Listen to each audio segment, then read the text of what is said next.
The question is which of the following is not a mammal. पहले तो आप option सुनिए, lion, whale, snake, elephant. Answer इसका snake आ रहा है। इसको एक्सप्लेन करती हूँ, क्योंकि उनके रेप्टाइल्स होते हैं, रेप्टाइल्स के खुद के मेमोरी ग्लैंड्स नहीं होते। या फिर हम कह सकते हैं ये चैप्टर किस चैप्टर में एनिमल क्लासिफिकेशन है, ठीक है। जस्ट वेट, मैं इसको एक्सप्लेन करती हूँ like that you know we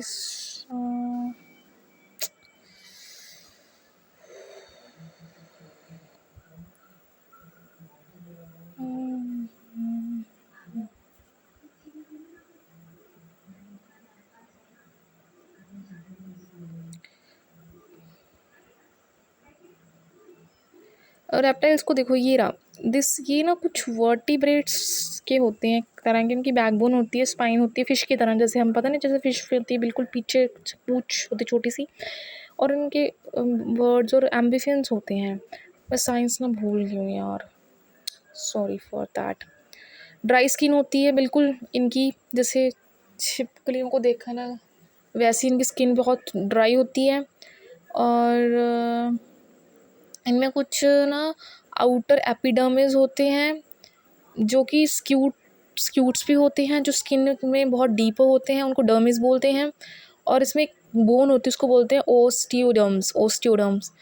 और एक बिल्कुल गाढ़ा गाढ़ा इनका ब्लड होता है, ठीक है। खुद की बॉडी से हीट नहीं ले सकते, किसी सन की हीट चाहिए होती है इनको।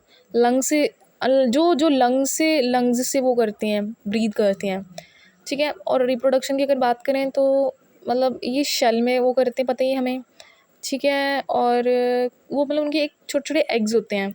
इंटरनल फर्टिलाइजेशन की अगर बात करें कि बस हाँ, ज़्यादा एक्सप्लेन नहीं करूँगी। तो मतलब बेसिकली बात अगर करूँ मैं, जो रेप्टाइल्स के छोटे छोटे एग्स की फॉर्म में होते हैं तो उनको रेप्टाइल्स बोलते हैं। नेक्स्ट क्वेश्चन क्या है हमारा, इतना डीपली जाने का कोई नहीं, उसका आंसर पता होना चाहिए आपको, स्नेक्स है, ठीक है। सेकंड यह क्वेश्चन है, goitre is a cost is deficiency. पहली बात तो गाइटर बीमारी क्या है, थायराइड बोला जाता है। थायराइड की बीमारी होती है ये, ठीक है, जिसमें कमी आ जाती है। तो आंसर आयोडीन की कमी के कारण होती है। ये ना चैप्टर हमारा ह्यूमन साइकोलॉजी साइंस का चैप्टर है, एंडोक्राइन सिस्टम में। थर्ड क्वेश्चन है, as temperature increases reaction velocity. जब जब टेम्परेचर बढ़ता है तो वेलोसिटी क्या क्या रिएक्शन होता है। पहली बात तो हमें पता होना चाहिए ऑप्शन क्या क्या हैं, कि कोलोजन्स बिल्कुल जीरो हो जाते हैं, डिक्रीज होते हैं, इंक्रीज होते हैं, बिल्कुल चेंज नहीं होते। आंसर आ रहा है इंक्रीज, क्योंकि ज़्यादा काइनेटिक एनर्जी लगती है। ऑप्शन यही थी, आंसर यही था, मैंने ध्यान से देखा ही नहीं क्या। कह सकते हैं कि वो क्वेश्चन ना मिक्स हो गया, मुझे ऐसे लग रहा था कि आंसर पक्का मिक्स होएगा, वो मिक्स हो चुका है आंसर ना इसका। जो ये जो आंसर आ रहा है ना कि temperature increases like reaction of the velocity, ये क्वेश्चन ना थोड़ा रॉन्ग हो गया है। एक मिनट रुको ज़रा।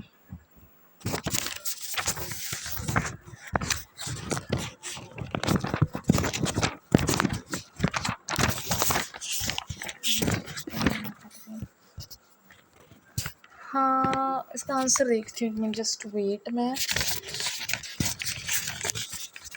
आंसर ये रहा इसका आंसर। फर्स्ट का जो आ रहा है, ब्रेक का सा पड़ा था, इंक्रीजेस, हाँ जी।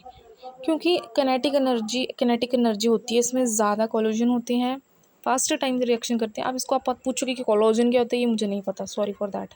केमिस्ट्री का केमिकल कैनेटिक्स का क्वेश्चन है ये। नेक्स्ट क्वेश्चन क्या है, relationship between the two members of the same species is called. दो मेंबर्स जो सेम स्पीशीज के हैं, सेम जाति के हैं, उनमें रिलेशनशिप बताइए। इसके ऑप्शंस क्या क्या हैं, इंटरस्पेसिफिक, साइम्बोसिस, कम्युनलिज्म, इंट्रा।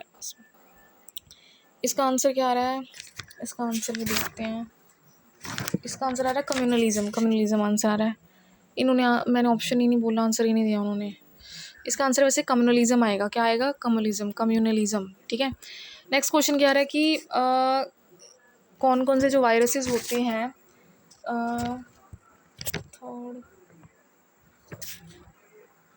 थर्ड का आंसर ना मैंने गलत बोल दिया। इस क्वेश्चन का आंसर ना relationship between the two members, इसका आंसर इंट्रास्पेसिफिक सही है, मैंने आंसर गलत देख लिया था पीछे से, क्योंकि इन्होंने बोला सेम स्पीशीज़ है। इंट्रा मतलब same, chapter ecology population chapter तो पता नहीं होना चाहिए। इंट्रास्पेसिफिक इसका बिल्कुल सही आंसर है। नेक्स्ट हमारे पास आ रहा है viruses have RN only DN only both RN DN या RN और DN, मतलब इनमें से वायरस बताना कौन सा होता है। वायरस इसमें से देखते हैं क्या कौन सा होता है, बच के रहना इनमें से। सी का आंसर आ रहा है, सी कौन सा, मतलब इसमें से RNA एंड DNA। देखिए इसमें वायरस होता है, never both in same virus particle, थोड़ा थोड़ा वायरस होता है, इसलिए कहना ना दोनों में से कोई हो सकता है। Never both in same virus particle, थोड़ा थोड़ा हो सकता है। वायरस जेनेटिक्स का चैप्टर है। नेक्स्ट क्वेश्चन क्या है, which vitamin play role in the blood clotting.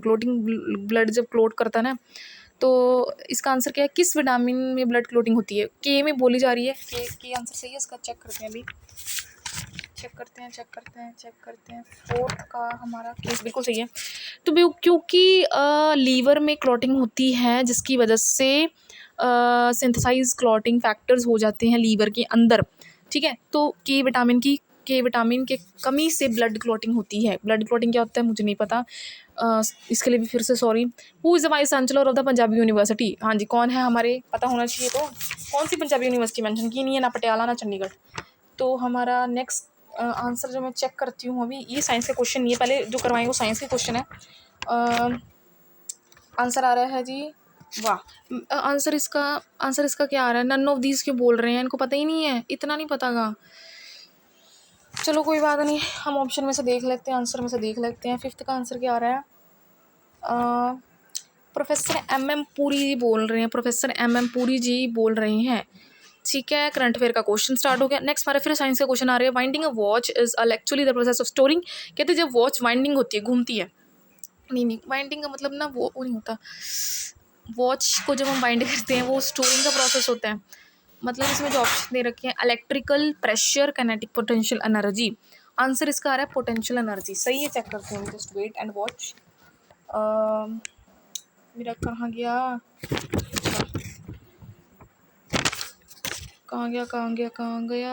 Winding a watch, electric energy, pressure energy, potential energy. Check करते हैं, जस्ट वेट।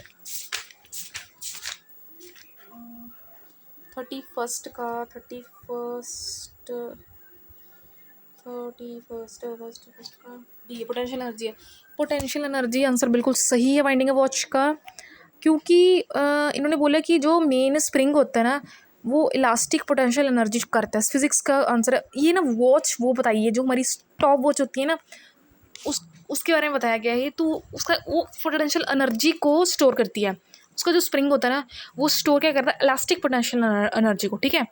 तो नेक्स्ट क्वेश्चन हमारा क्या, bats can fly in the dark because, bats के रात में फ्लाई करते हैं, क्यों करती हैं, हमें पता होना चाहिए क्योंकि जो कि हमारे पेड़ के आले दुआले घूमती रहती है, अमरूद का पेड़ है। हाँ जी, बहुत ज़्यादा तेज़ बोल रही हूँ, सॉरी फॉर दैट। ऑप्शन है क्योंकि बेटर विजन दिखता है, और बिग प्यूपल्स होते हैं, guided by ultrasonic waves. Answer है गाइडेड बाय अल्ट्रासोनिक वेव। ये अल्ट्रासोनिक वेव्स क्या होती हैं भाई, echolocation helps in navigation in darkness. अब इकोलोकेशन क्या होती है, इनकी पक्का कोई लोकेशन होगी, मुझे नहीं पता। अल्ट्रासोनिक वेव्स की वजह से इनको रात में दिखता है और बहुत अच्छे से दिखता है। सेंसेस काम करते हैं एनिमल की फिजियोलॉजी की, जिन्होंने पढ़ी है उनको याद आ गया होगा। So plants that flower only once in a lifetime called. जो फ्लावर एक बारी में प्लांट होता है उसको क्या बोलते हैं, एक बारी में सिर्फ मोनोकार्पिक। सिर्फ एक बारी डाला, अगली बार मर जाता है। Oh so sad. Plant life cycle chapter, ठीक है, समझ में आ गया। समरी देख सकते हो कि कोई मैमल जो है तो स्नेक है, आयोडीन की कमी से होता है। टेम्परेचर अगर बढ़ रहा है, रिएक्शन रेट इंक्रीज होगा। सेम स्पेसिफिक इंटरस्पेसिफिक है। वायरस मतलब जो जेनोम होता है वो RNA और DNA से भी हो सकता है। क्लॉटिंग ब्लड किससे होती है, विटामिन के से हो सकती है। हमारे जो इन्होंने जगदीप सिंह का नाम दिया है, जो मैंने बताया था वो था कौन से थे, इसके बारे में प्रोफेसर MM पुरी आएंगे, ठीक है। और बैट्स को अल्ट्रासोनिक वेव्स की वजह से दिखाया जाता है। एक बार जो फ्लावर जिंदा रहता है उनको नाम है मोनोकार्प। आपको समझ में आएगा कि भाई